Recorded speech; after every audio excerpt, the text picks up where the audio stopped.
Y como ya lo decíamos, en el Día Mundial de la Salud, las autoridades sanitarias de distintos países del mundo, y particularmente Paraguay, hacen un paréntesis para una observación a la población respecto a la amenaza latente y silenciosa de lo que representa la diabetes para nuestro país y el mundo. 422 millones de casos registrados en todo el mundo. Es el último reporte de la Organización Panamericana de la Salud y la Organización Mundial de la Salud. Con respecto a esta situación, se desarrollaron actividades en la jornada de este jueves en conmemoración a este día. Waldir Domínguez tiene todos los detalles de cuáles son esas recomendaciones. Adelante, Waldir. Y desde el Ministerio de Salud instan a reducir factores de riesgo para prevenir esta enfermedad, especialmente en etapa que se encuentra en prediabetes. Esta mañana nos estuvo hablando la licenciada Gabriela Fretes de la Unidad de Prevención de Obesidad de esta institución acerca de los trabajos que se están realizando desde el Ministerio de Salud en cuanto a esta enfermedad.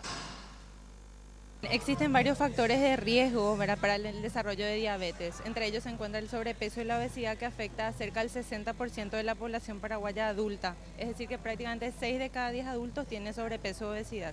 En la franja de los niños y adolescentes, cerca de un 30% presenta esta condición. Es decir, que prácticamente 3 de cada 10 niños tienen sobrepeso o obesidad.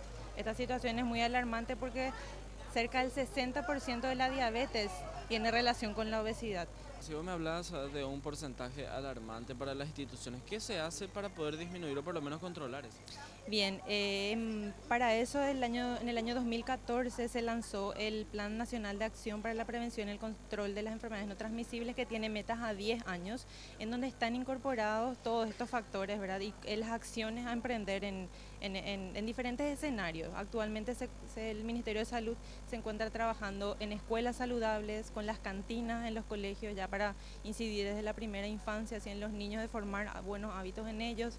También en empresas, sí, o sea, es importante también que los trabajadores de una empresa gocen de buena salud para poder rendir también y que la empresa tenga mayor productividad.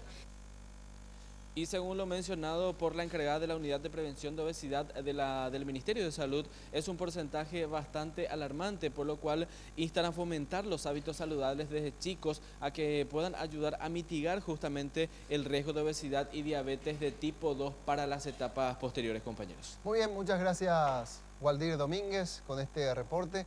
Y lo que también insisten las autoridades sanitarias del país y el mundo es en realizar actividades físicas diarias. Y una recomendación sustancial que hacen algunos especialistas es, por ejemplo, para aquellos que no tienen demasiado tiempo para irse, por ejemplo, a un gimnasio, comprarse una cuerda y saltar diariamente por lo menos 1 minuto.